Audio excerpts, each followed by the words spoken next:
Hello YouTube and welcome back to the channel. We have got some more ranked replays going for a few more days while I get everything sorted out and I'm able to stream at this new location that I'll be at for a few more weeks. We should be able to get streams in a bit, so don't worry. It won't just be ranked replays forever, but it is nice to catch maybe a couple people that we don't normally get to see as often in these ranked replays. And this time around, it's going to be Joreuz and Smashy. And as soon as I saw this ranked replay, I knew it was going to be one to check out because these are both very high-flying players.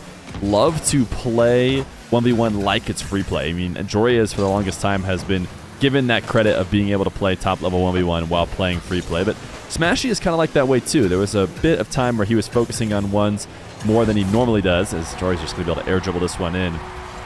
Where we actually got him into a few different show matches and we saw what he can do. I'm not sure Smashy has been too focused on show matches or 1v1s in general in recent memory.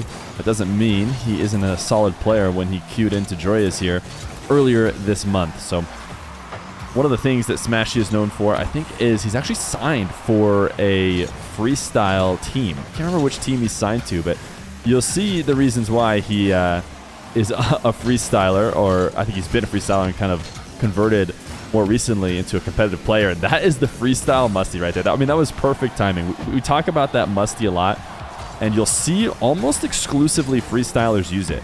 And Zapatos actually used it in Turf Wars recently as well, which is why I think Lionblaze, when we were in the back room, was saying, why is he freestyling? Why is he freestyling?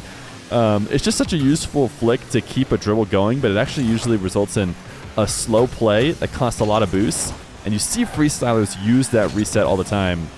Or sorry, not that reset, that musty that doesn't actually get any power and just continues the dribble, because it is a great way to re-catch the ball. But it's costly for boosts and not very fast, which just means it's not normally viable in competitive 1v1, but guys like Smashy, guys like Zapatos are trying to find a way to make it useful when they can. Joreuz is just going to score here after being a total pest on this retreat to the back corner. Smashy just could not get his wheels underneath him, and it's going to eventually result in a goal. We see the Joreuz fake kickoff. He was one of the first to do it on my stream against Moxie in that legendary match. If you guys haven't seen Joreuz Moxie from, I believe it was Feer Fest 2, definitely worth a check out, because I was baffled at the time how much Joreuz was disregarding the kickoff. But now, as we all know, it is second nature for these ones players to do it, and do it often. Smashy, ooh, he should have had an opportunity to break out to the net, but could not get there in time. Hey, look at this. Smashy doing the zap dash, or the land dash, whichever you want to call it. Zapatos has been doing that dash a ton, and so I don't hate the idea of the name Zap Dash for it, because it just seems like it fits, and you know, it's not necessarily calling out Zapatos, but it is nice to give him a nod. Or land dash. There's a ton of talk about what we're going to call it. I think it doesn't really matter what you guys call it at the end of the day, but you might hear me call it both ways. Nice reset from Joreuz. There's been a few people who have been talking about that zap dash and whether or not it's easier to do on the Sentio, and I think anytime there's a mechanic that somebody in a different car is using more frequently, it's kind of natural to think, wait a second, is the reason why he's using it so much more, or so much more effectively, because of his car? Well, according to Zapatos, that's not the case. He says actually when he plays Octane, it's a little bit easier to hit, if anything. So, you know, it almost looks out of the ordinary watching Smashy do it, just because we're so used to seeing the Sentio do it. I actually haven't seen an Octane do it very much, if at all, because Zapatos is so stuck on that Sentio. This is a great flick from Joreuz. We're talking all about the movement of Smashy, but at the end of the day, he is losing the game. Joreuz is just doing a much better job. I mean, he isn't actually doing it the way we're used to seeing him do it, where he flies through the air and getting a million flip resets. He's actually just had a really solid ground game and has handled the pressure that Smashy is trying to put on him very well. Now Joreuz is going to take to the skies because he heard me talk about the fact that he hasn't been using the air, and this time he's going to wave dash down. Actually, Smashy does get the save. Actually should be the first goal for Smashy if he doesn't screw this up, which he does not, so credit to him. Joreuz trying to look to mix up that aerial attack so much that he actually ended up passing it right to, you know, where Smashy should be expected to try and make that save. Sometimes that's just how the rock, paper, scissors of this game goes. You can wrap all the way back around to where you're actually just making it easy for the defender to make a play. Nice redirection from Smashy to not let that double in. That would have been truly an unorthodox double to see in 1v1. Don't normally get those long distance one. Always defender there to cut it off. It's interesting how much more I'm looking for pogos. I actually thought we were going to see Smashy hit a pogo there by the way his car approached the ground. And I wouldn't be surprised to see a freestar like Smashy be one of the early adopters of a new mechanic. Oh my goodness, Smashy just got absolutely destroyed. We watched it all the way from his perspective. And he was just waiting for Joreuz to push the ball off the reset and then try and redirect it away. But since Joreuz kept the speed up so high, he made sure that that redirect away was actually just a direction into his car.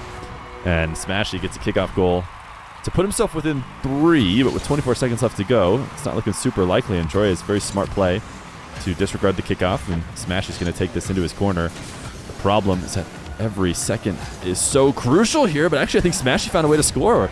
He baited Joreuz in.